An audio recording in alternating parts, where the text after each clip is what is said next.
Yeah. This is a story about love. This is a story about hate.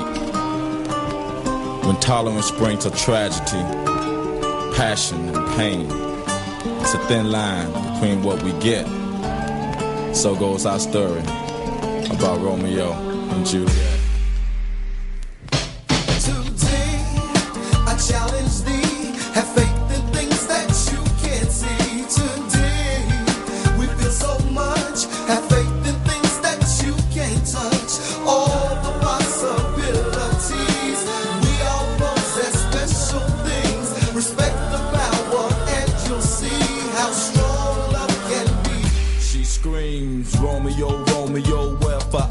Romeo, you never know when it's time to go. Her dad's gun smoking, my body's laying on the floor. She wishing, hoping that I still breathe, that I still live. Unfortunately, I only got one life to give. Too bad, she no longer wants to live because of her dad. I loved her and she loved me. Unfortunately, her dad couldn't see because his racist eyes wouldn't let him.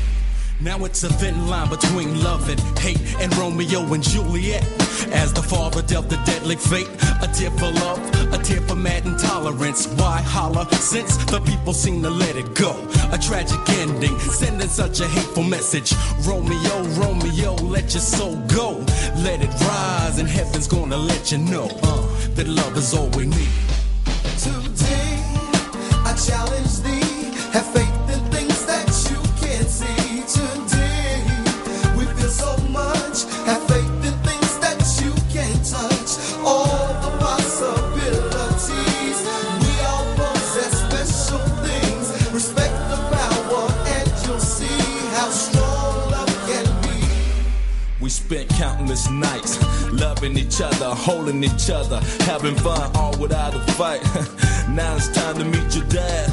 I'm black, you're white.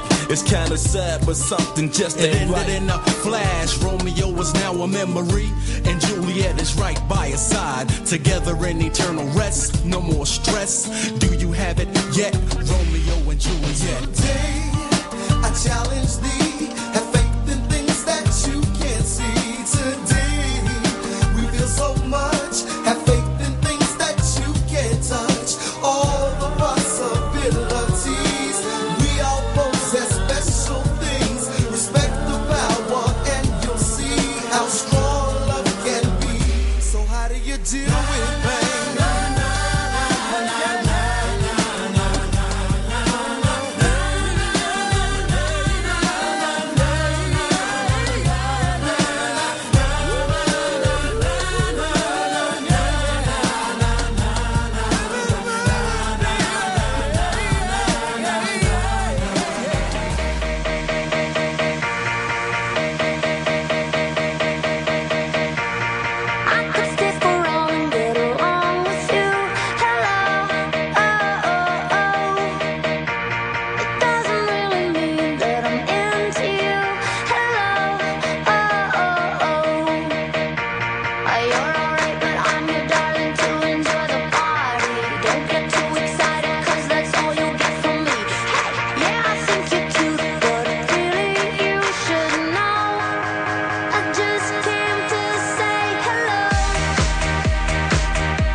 You're alright, but I'm darling to enjoy the party. You're alright.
Și pentru început vreau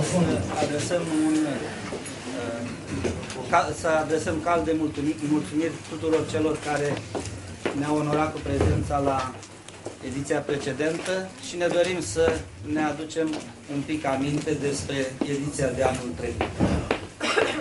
Ne-am venit acest moment privind înapoi. După ediția a treia 2009-2010, organizatorii mulțumesc pentru sprijin primăriei domnului primar Emil Proșcanț, domnului viceprimar Nicolae Pașor, Inspectoratului Școlar Județean, reprezentat prin domnul inspector general profesor Gheorghe Borovină, Băncii Raiffeisen, Societății Comerciale MFA, SC Carmistin. Și în același timp vă rugăm să vă uitați la proiecția, sunt imagini de anul trecut. Mira Telecom, SC Stepcopal, Clubului Maximus, domnului director Dumitru Vârgă, domnului Călim Panait, domnului Cemal Birinci. Am avut parteneriate cu Ministerul Tineretului și Sportului, Primăria Mizil, Casa Corpului Didactic, Palatul Copiilor din Ploiești, Clubul Copiilor din Mizil, Casa de Cultură din Mizil, Liga Tineretului Creștin Ortodox, Consiliul Județean Elevilor, Pensiunile Gențiana și Bucovina și Surâsul Muntelui din Dragoslavele, Asociația de Tineret, Vista și Web Incident. La ediția a patra de anul acesta mulțumim pentru sprijin Primăriei Mizil, Băncii Raiffeisen, SC Asesov Ploiești, SC Ana și Cornel, SC Carmistin, SC MFA, SC Afiliu, SC Casistec, SC Mira Telecom, SC Galdum SRL, SC Proactiv Computer, SC Gevi Center, Biroului Notarial Hurduc, SC Georgiana, domnului Călim Panait, domnului Cemal Birinci.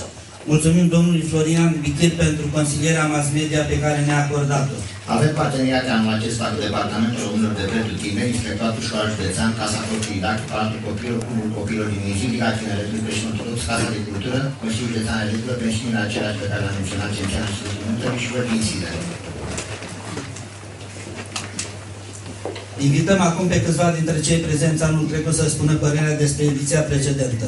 Nu însă înainte de a saluta prezența membrilor juriului Adrian Botez, Corneliu Leu,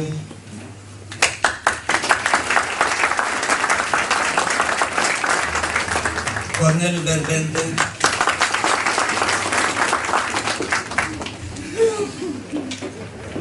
Dan Lupescu,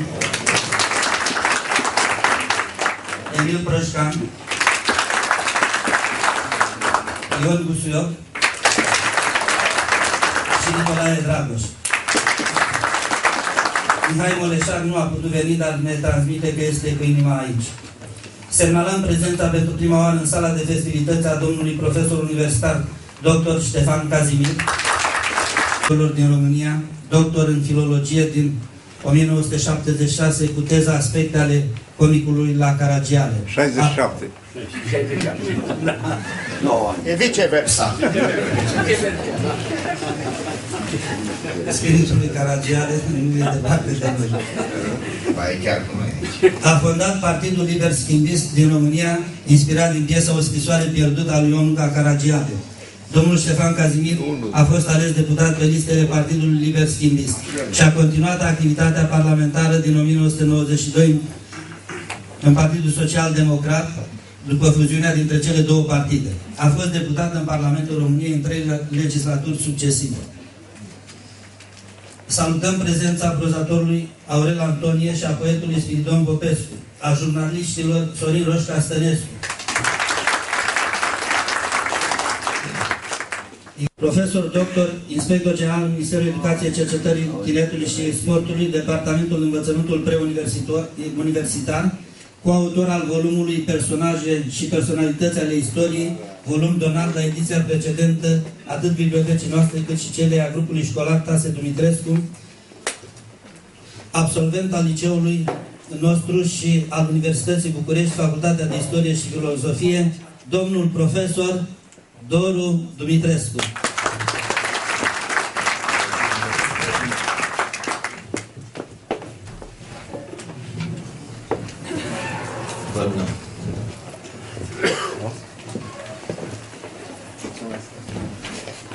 Nu credeam că o să se înceapă cu mine, fiind mă consider o gazdă, 23.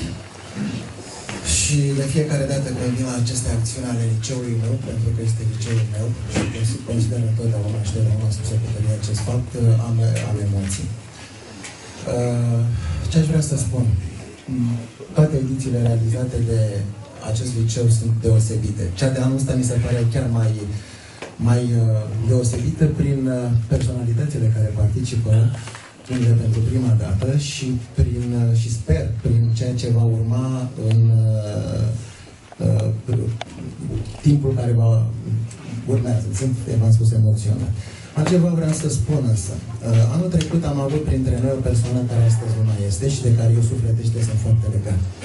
Era vorba de profesorul Drăjneanu Maria, care mi-a fost dirigintă și care în vara acestui an s-a stins, profesor al acestui liceu și pentru care vă rog cu tot sufletul să ținem un moment de reculegere.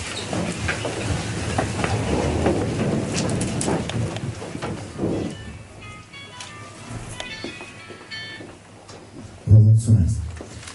Sper ca și edițiile următoare și în anii următori Liceul Teoretic Grigore Teocilescu, programul Liceul Teoretic Mizil, să poată să realizeze, să poată să dea naștere acestor ediții ale concursului, care este recunoscut de Ministerul Educației, Cercetării, Tineretului și Sportului și să ne umple sufletele de bucurie, de tot ceea ce este mai bun și tot ceea ce credem noi că face mai bun învățământul românesc. Vă mulțumesc foarte mult!